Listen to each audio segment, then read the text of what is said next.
Hola, bienvenidos a nuestra iglesia local Roca de Salvación. Aquellos que nos escuchan, nos siguen, acá estamos al nombre del Señor Jesucristo, reunidos y congregados para poder llevar este mensaje a lo largo y a lo ancho de nuestra ciudad, de nuestro país y más allá de los límites de nuestro querido República Argentina. Así que hoy, antes de hablarte de la palabra de Dios, quiero orar contigo. Así que vamos a orar. Padre, gracias por este momento. Gracias porque podemos dar tu palabra. Gracias porque a pesar de cualquier situación, tú estás con nosotros. Y como dice la Biblia, somos más que vencedores por medio de aquel que nos amó. Gracias, Dios. Bendice cada uno de los oyentes y televidentes y que tú llegues con tu palabra a cada corazón.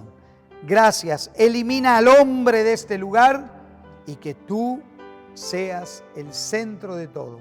Que Jesús sea el centro de todo lo que se hace aquí. En el nombre poderoso de nuestro Salvador y Señor. Amén y amén. Amén. Muy bien. El título del mensaje en esta ocasión es la primavera. Yo lo hice un poquito como para ver qué es lo significativo de esta época del año. Y muchos en Argentina al menos, se celebran algunas cosas interesantes. Previo a la primavera está el Día del Maestro. El 21 de septiembre es la primavera y luego el Día del Estudiante. Bueno, nosotros en nuestro país tenemos días para todo, ¿no? Día del abuelo, día del tío, de la tía, de la abuela. Bueno, tenemos día de todos.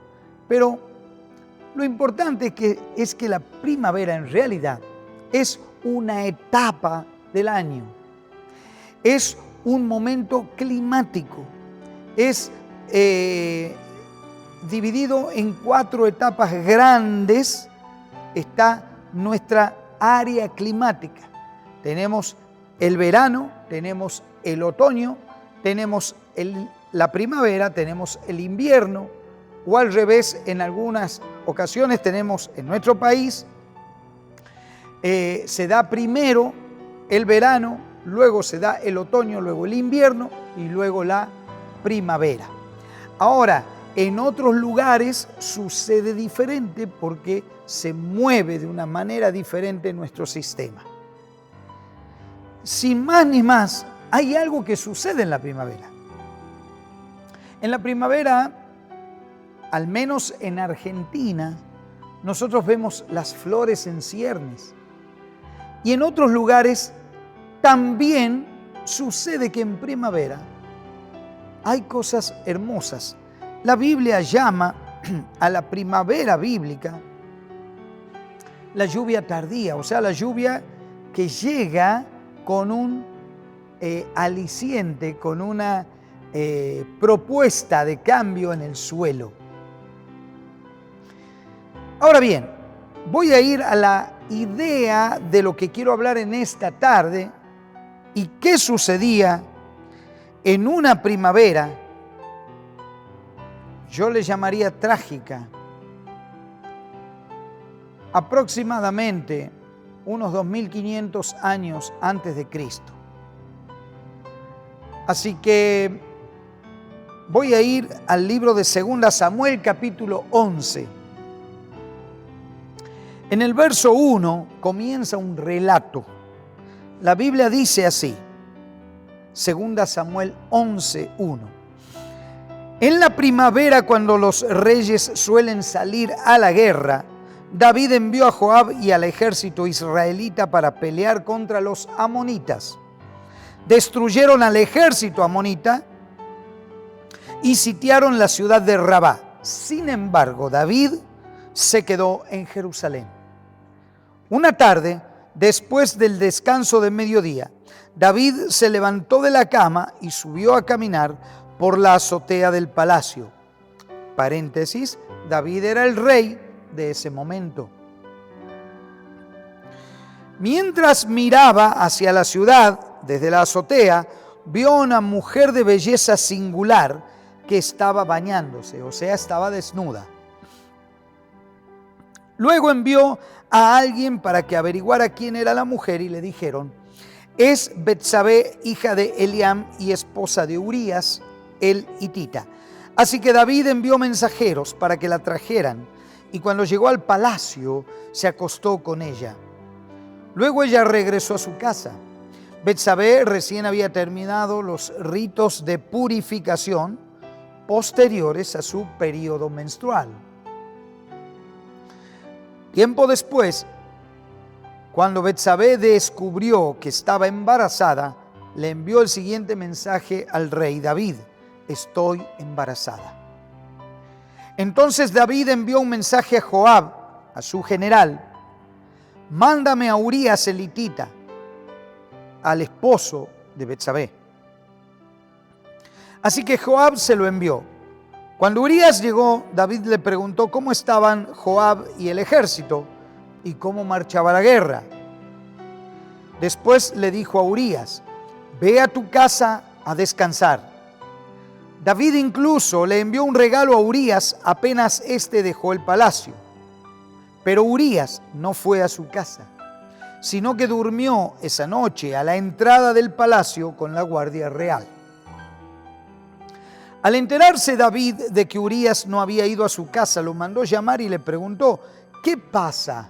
¿Por qué no fuiste anoche a tu casa? Después de haber estado fuera por tanto tiempo, ¿cómo no vas a estar en tu casa? Urías le contestó: el arca y el ejército de Israel y el de Judá están viviendo en carpas, y Joab y los hombres de mi señor están acampando a cielo abierto. ¿Cómo podría yo ir a casa para beber, comer y dormir con mi esposa? Juro que jamás haría semejante cosa. Está bien, quédate hoy aquí, le dijo David, y mañana puedes regresar al ejército. Así que Urías se quedó en Jerusalén ese día, y al siguiente. David, versículo 13, lo invitó a cenar y lo hizo emborrachar, pero aún así no logró que Urías se fuera a la casa con su esposa, sino que nuevamente éste se quedó a dormir a la entrada del palacio con la guardia real. Entonces a la mañana siguiente David escribió una carta a Joab y se la dio a Urías para que se la entregara. La carta le daba las siguientes instrucciones a Joab: pon a Urías en las líneas del frente donde la batalla sea más violenta. Luego retrocedan para que lo maten. Así que Joab asignó a Urías a un lugar cerca de la muralla de la ciudad, donde sabía que peleaban los hombres más fuertes del enemigo. Y cuando los soldados enemigos salieron de la ciudad para pelear, Urías, el hitita, murió junto con varios soldados israelitas. Verso 26 y 27. Cuando la esposa de Urías se enteró de que su marido había muerto, hizo duelo por él. Una vez cumplido el periodo de luto, David mandó que la trajeran al palacio y pasó a ser una de sus esposas.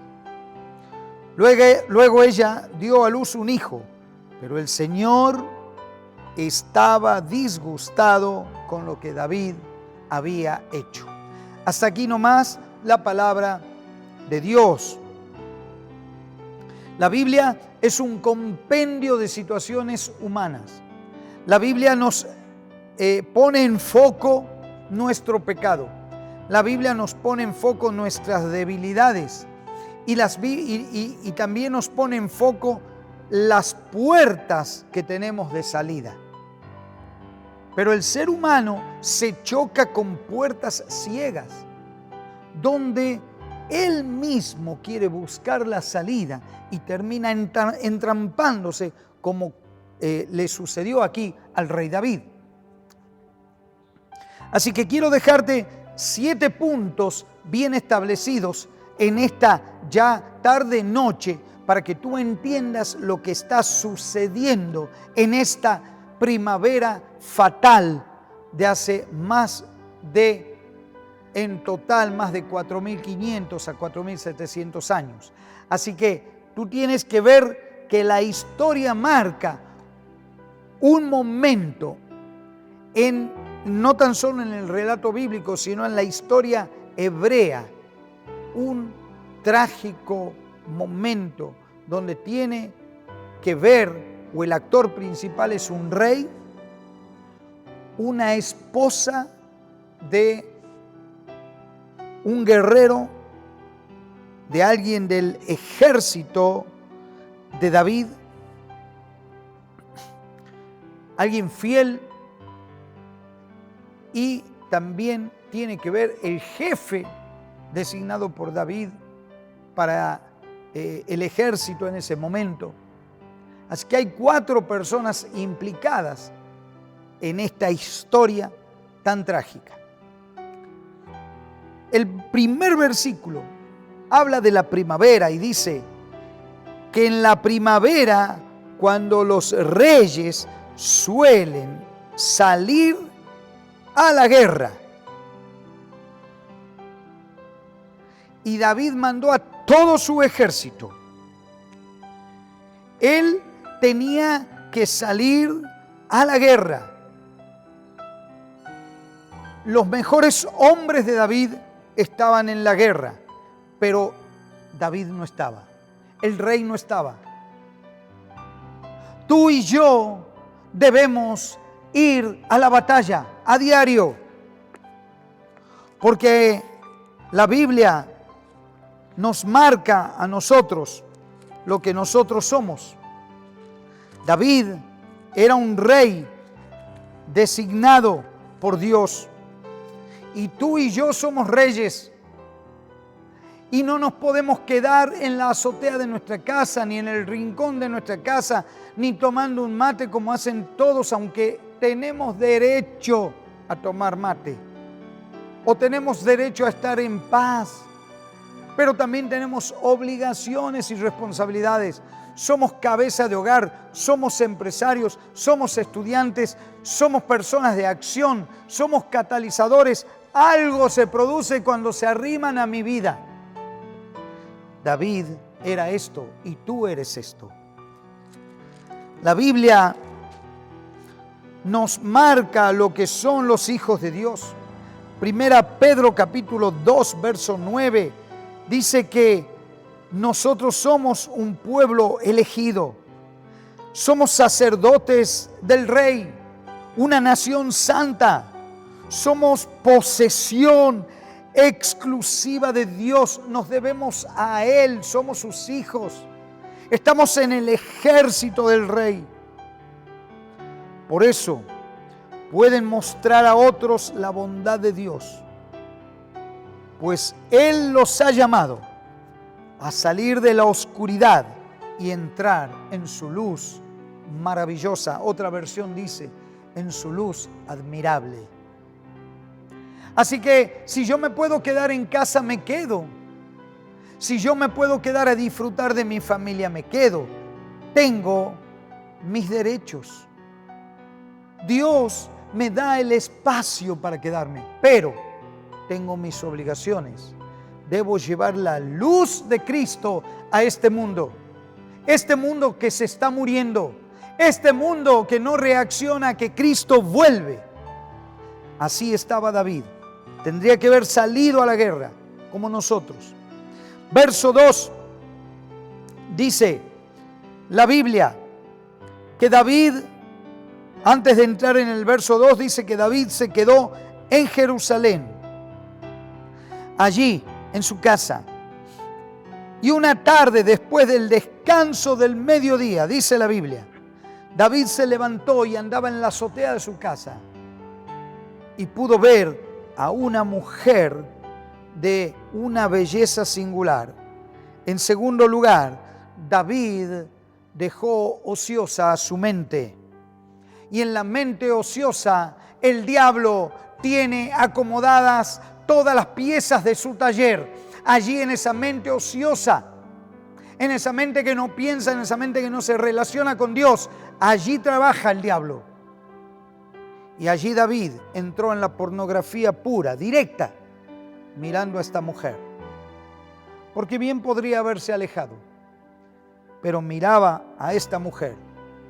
Y allí el verso 2 al 4 nos habla de todo lo que pasaba.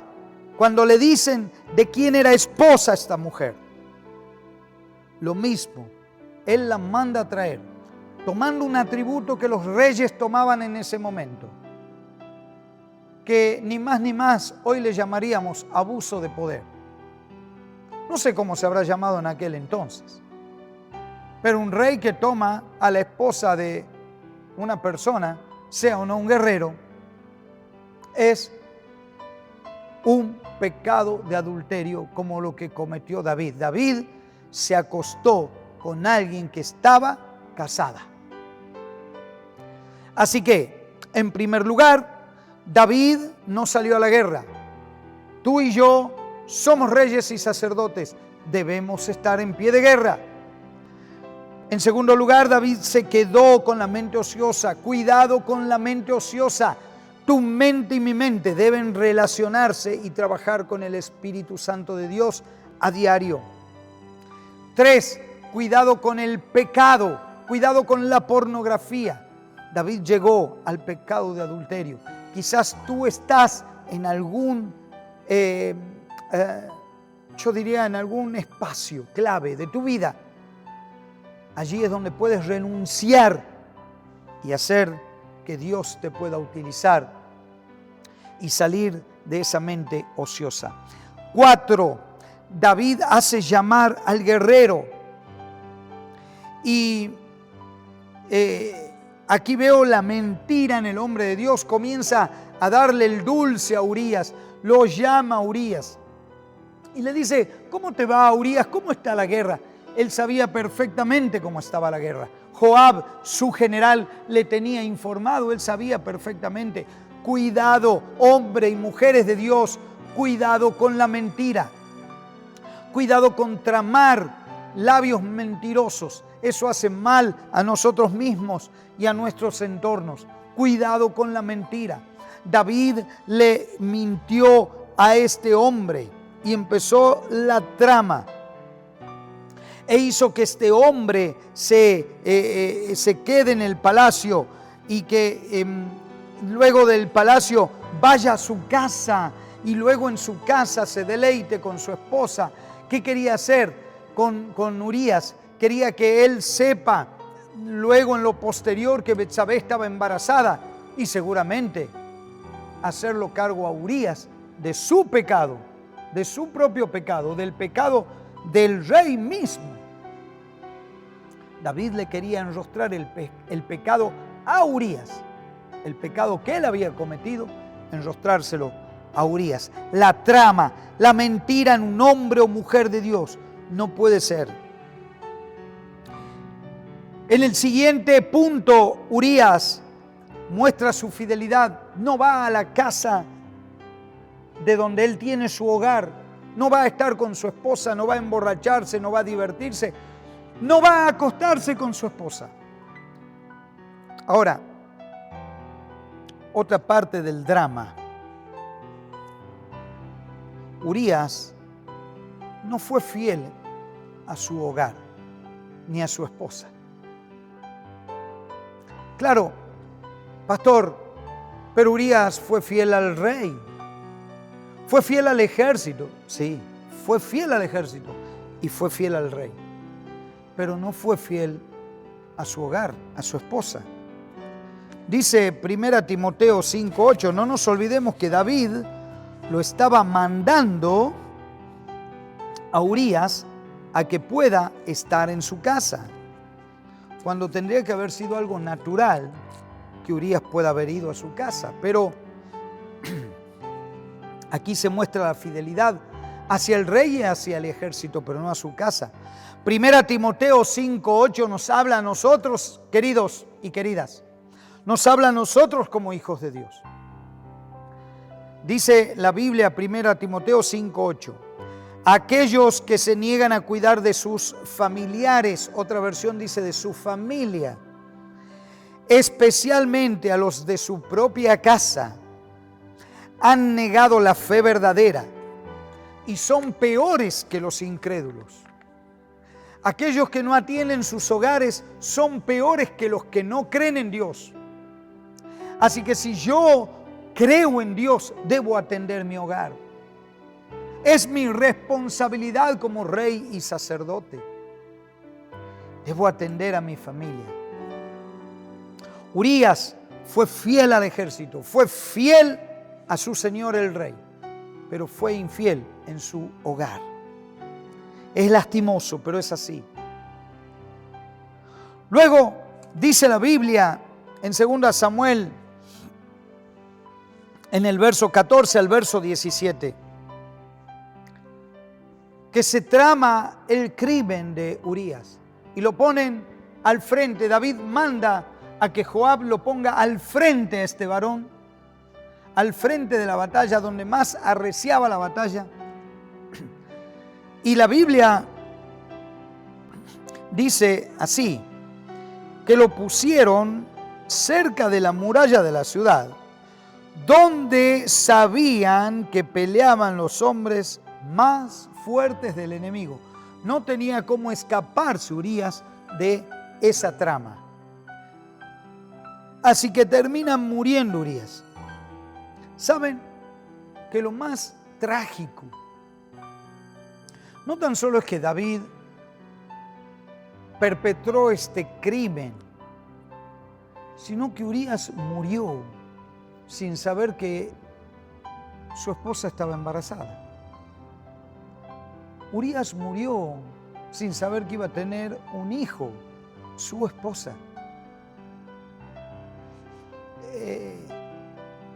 Muchos quizás se burlan de la situación, pero es algo muy trágico, algo que nosotros como hijos de Dios tenemos que ver.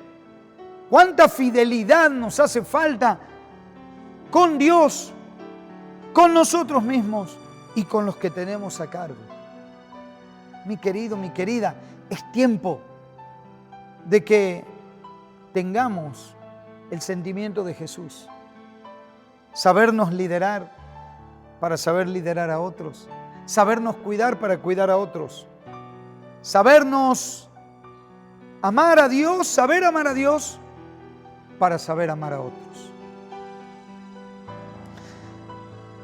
Y me quedo con el último pasaje donde dice que cuando la esposa de Urías se enteró de que su marido había muerto, hizo duelo por él. Es todo como una escena de teatro. Porque esta misma mujer vuelve con David y es asignada como una esposa más del rey. Toda la hipocresía junta, armada en una sola obra escenificada aquí en la palabra de Dios, en la Biblia, que siempre nos habla tan elocuentemente, que nos muestra cómo el ser humano necesita realmente convertir su vida. Como nosotros como hijos de Dios, como hijas de Dios, necesitamos no entrar en esas trampas y tramas que no le hace bien al Evangelio de Jesucristo. Así que dice la Biblia de esta manera, cerrando un poquito este mensaje, que luego ella dio a luz un hijo. Betsabé dio a luz este hijo. Pero termina 2 Samuel 11 con esta frase: pero Dios, el Señor, estaba disgustado con lo que David había hecho. Dios estaba disgustado con lo que David había hecho.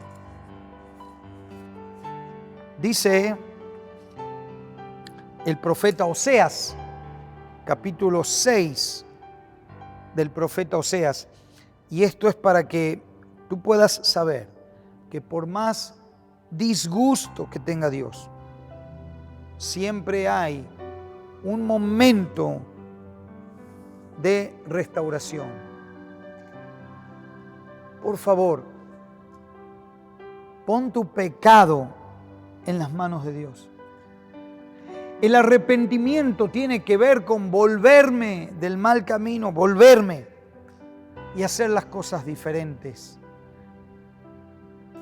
La gran diferencia que hubo entre el apóstol San Pedro y Judas es que San Pedro lloró y se arrepintió.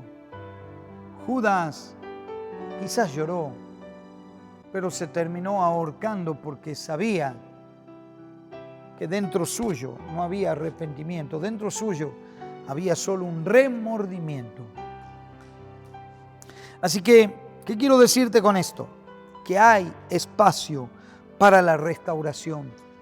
¿Sabes?